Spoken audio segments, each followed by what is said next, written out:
Hello, everyone, and welcome back to the Little Quilter.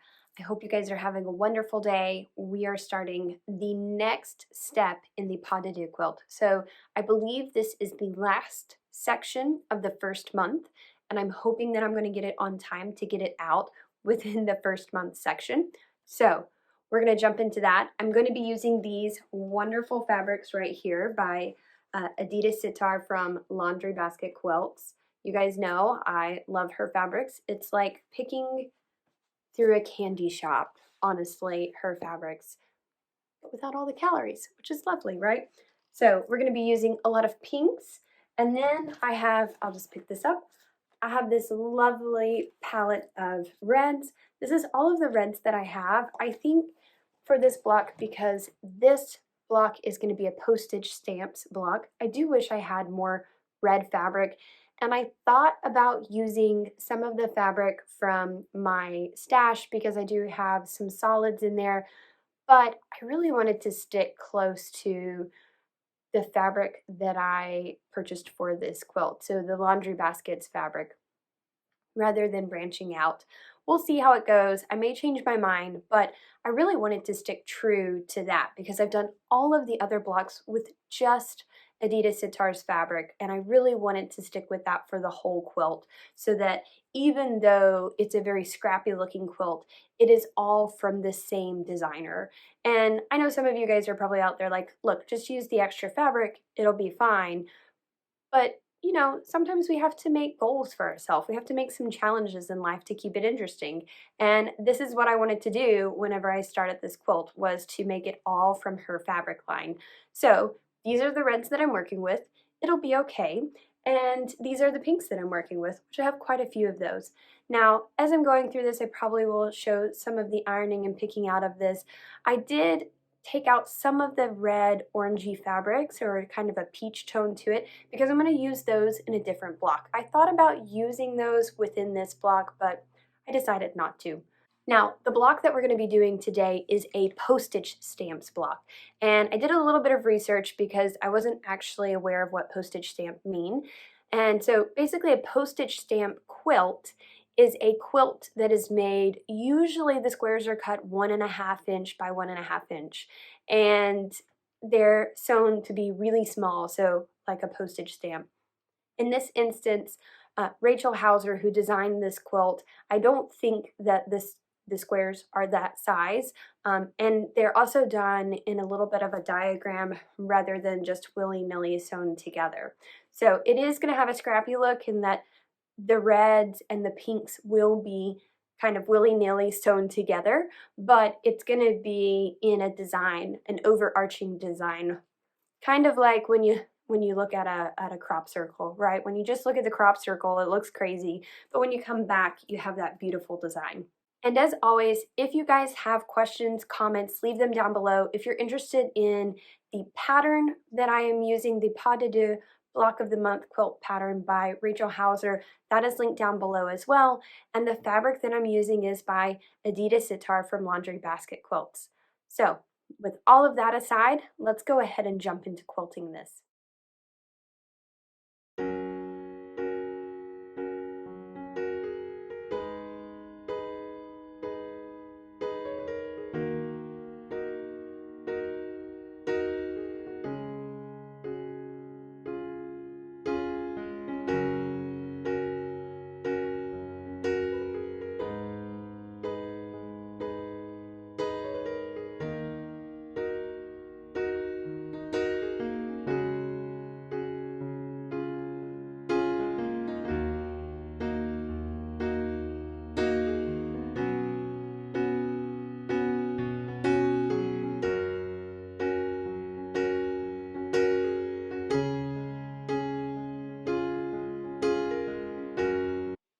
Okay, so now I am taking my half square triangles and I'm going ahead and ironing these open.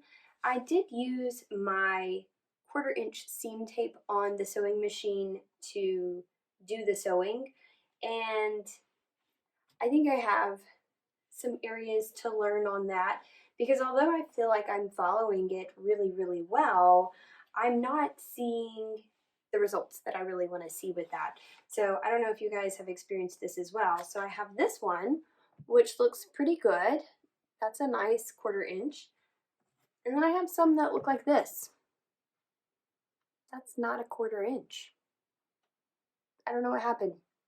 Ultimately, I'm not that concerned by it because I know that I'm going to be quilting over all of this.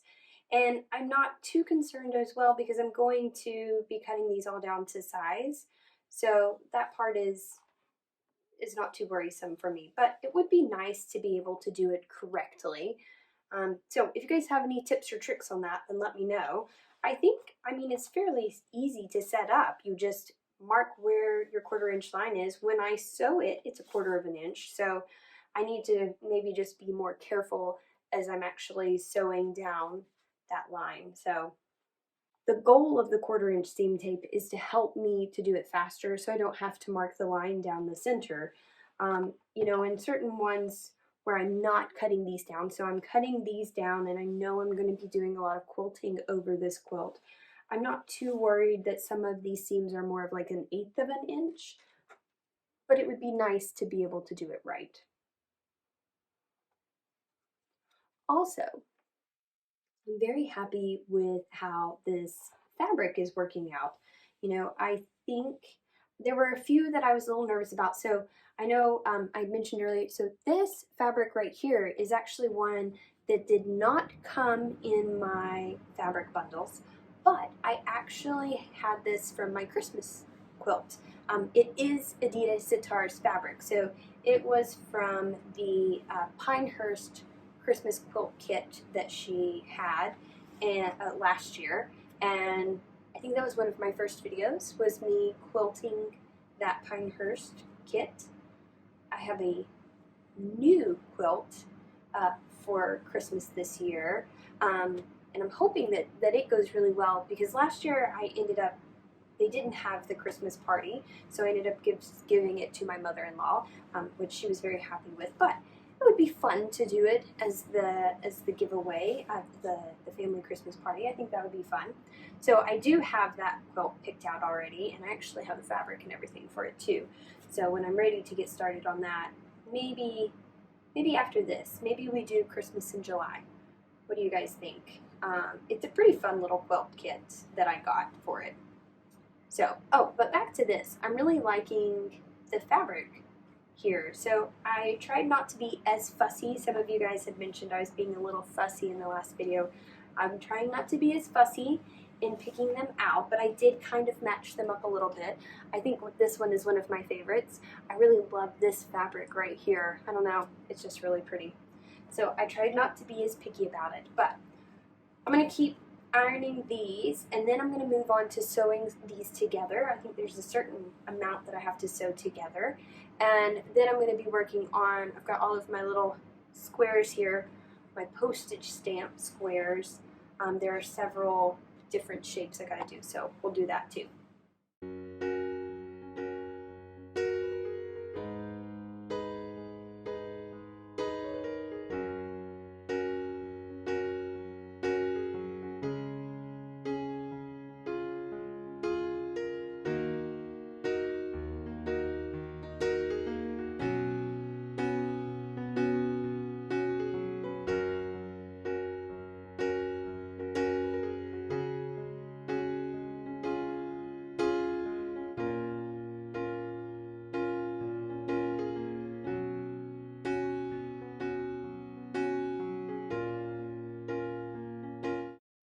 Okay, everybody, now I am ready to sew my 4x4 postage stamps together, and I'm going to try a new technique. I'm going to try the webbing technique. I saw this on the last Homely House, as well as Brenda from Mount Scrapmore had a tutorial on it, and basically they sewed everything in rows and then were able to sew those rows together and end up with this web. So they chain pieced all of it and didn't cut any of it. So I'm going to try it and see how it goes. I'm excited to try it out, and I'm hoping that it will help because, as you guys have seen in the past, I've had some issues with keeping things in order as I've been sewing them together and stuff getting flipped around. So if I can master this, I think it's going to help me to get through things a little bit faster. Now, I will say that they typically don't recommend ironing, and I don't know if I'm going to be able to do that. I really like to have my seams lay nice and flat. So we'll see how that part goes. But yeah, let's jump into this. I think it's going to be super fun.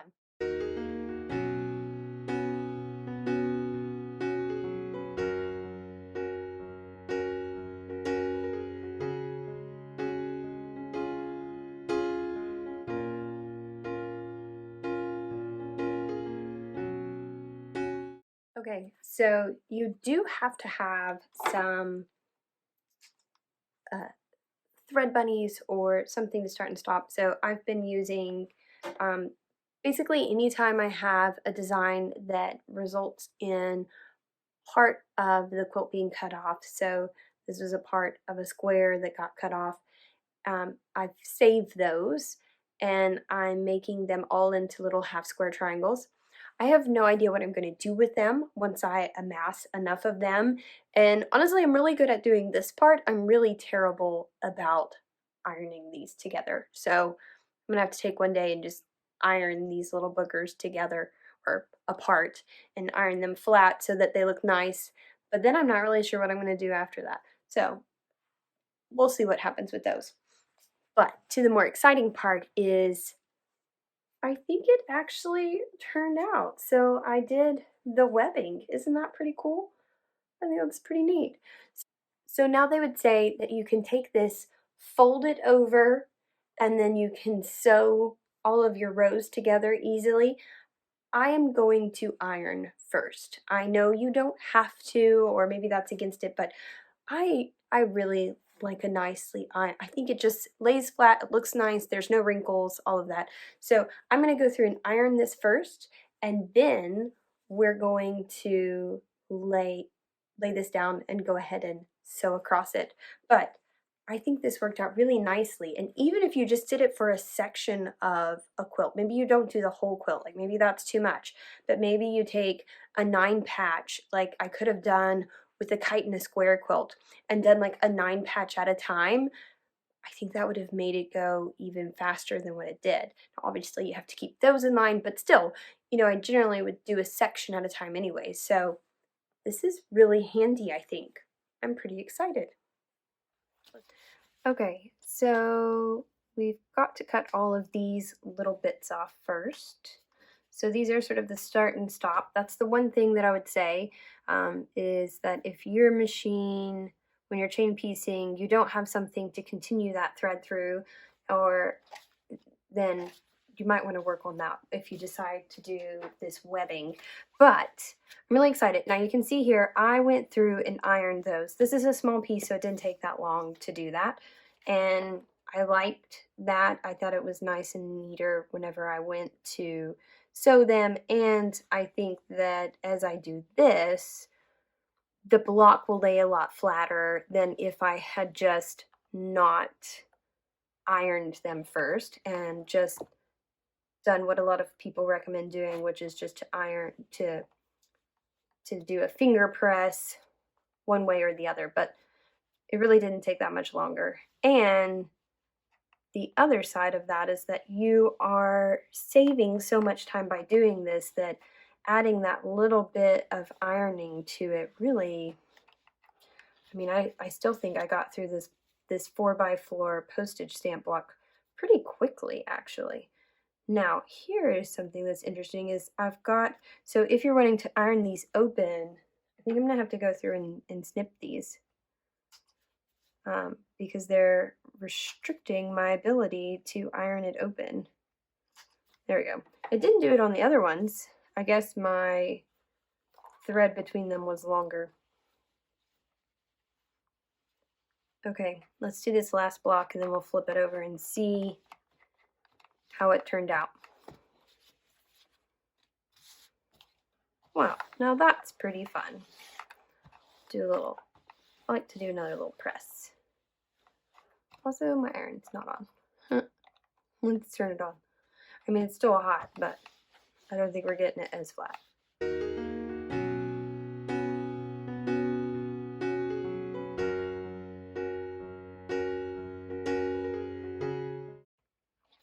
Okay, so that is that block completed right there.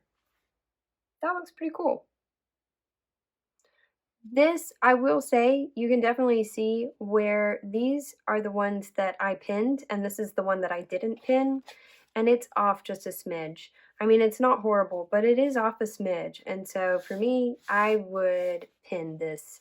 If you want to be really, really accurate, I would pin it. I wouldn't rely on just that chain piecing thread to hold everything together.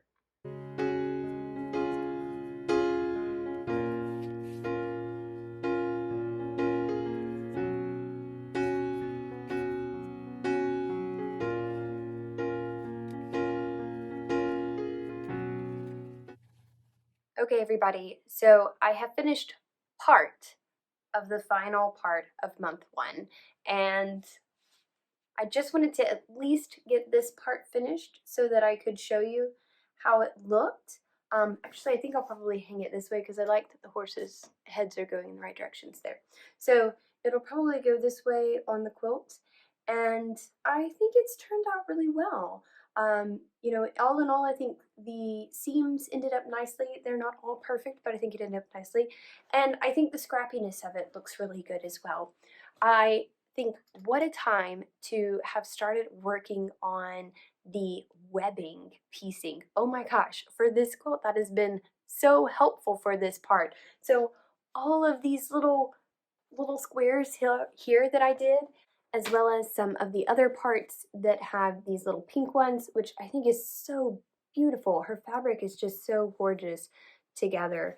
I think this would be just a wonderful quilt, even if you just postage stamp blocks of this fabric for like a little baby quilt. I think it would be gorgeous. Such a, obviously a little baby girl quilt. Such a pretty fabric, and it makes it easy to put things together because her fabric is so gorgeous. They just all match so well. So that part is done. Obviously, there's a lot more for me to sew together to complete this, and hopefully in next month what I can do is lay out all of month one to show you what all I've completed of the quilt. So I do look forward to doing that. And as always, if you guys have any questions, comments, leave them down below. I love talking with you all. It's so much fun, and I'm having so much fun doing this quilt. I am really looking forward to seeing all the little bits and pieces come together. And if you like the quilt design, it's Rachel Hauser, Pas de Deux Quilt, and her website is linked down below so that you can check that out. So I hope all of you guys have a wonderful day. I'm going to leave you not only with a view of the part of the quilt that I have finished, but I'm also going to leave you with a little excerpt. We had quite the thunderstorm here today, and just a little bit of views of the thunderstorm and the birds and bees and everything. So have a wonderful day, guys.